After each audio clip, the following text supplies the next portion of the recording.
All right, fans of music, welcome back. It is Dave, the Real Music Observer, observing real music in real time for real people just like you, just like me. Tony Lewis used to be in this group called The Outfield, came out with an album this year, Out of the Darkness. The American radio industry has done absolutely nothing to help this artist, who I believe this album was as impressive a comeback as Steve Perry's album. I truly believe that. When you look at the material on the album, when you look at how long Tony had been away as far as writing and recording, I know there was some starts and stops with The Outfield.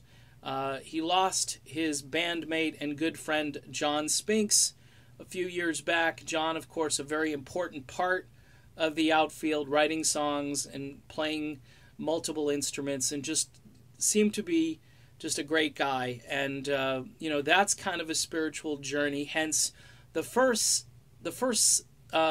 single from this album was called Into the Light, and it was an upbeat song. And Tony sounds like he did in 1986. This is the crazy thing, and nobody seems to care. And it's frustrating for me because I really do love music. This is one of those musical moments where I think the drama isn't, sort of the relationships that are going on between, say, Tony and the record industry, or Tony and his band, or anything like that. This is just a big-time snub because melodic rock music, for the most part, is dead. Now, if you know anything about The Outfield, you know that the only song that is really played anymore on the radio is a tune called Your Love, with those immortal opening words, Josie's on a vacation far away, come around and talk it over, okay? And that's it. The Outfield, with all of these great albums, they had 3 great albums for CBS.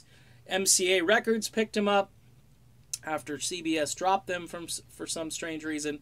MCA is kind of a graveyard for a lot of music. Unless you're Elton John or Tom Petty, they don't promote, they don't do a lot. I got this album here by this dude, Tim Feehan, okay?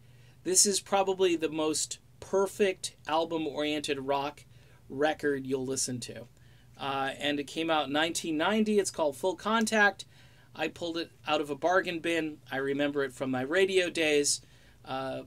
He does a version of Heart in Pieces. Chicago did the song off of their 19 album, but this is album-oriented rock bliss. MCA Records, not promoting it. I know, because it has a hole drilled through it, which means it was a cutout, bargain bin special, and other than a few weeks on the mainstream rock charts, this went nowhere. So The Outfield kind of sputtered out. They had some top 40 moments. They have this great song called Closer to Me. They've got some stuff sandwiched in between there.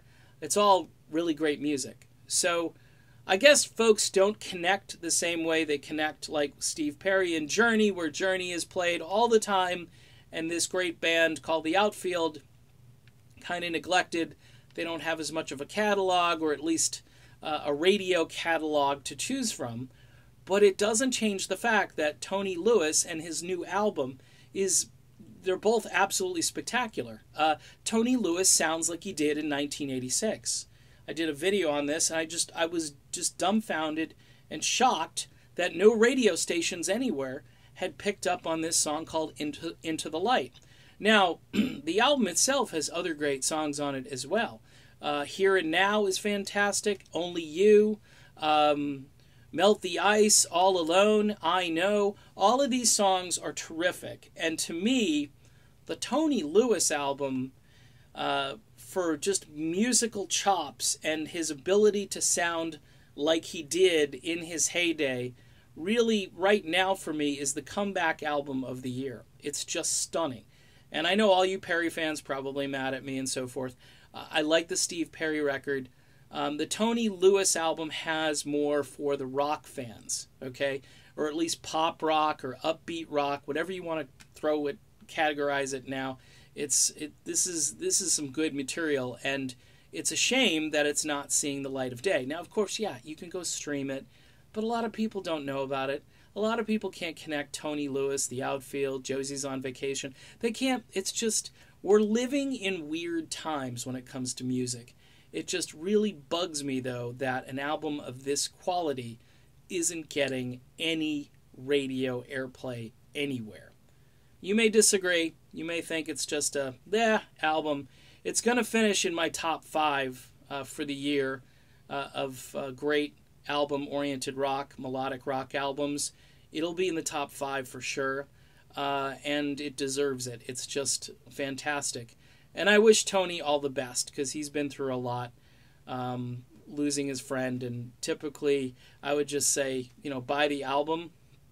But in this case, I think it's more than that. I think you should support the artist, because obviously this was a labor of love, and it was kind of a cathartic experience for Tony.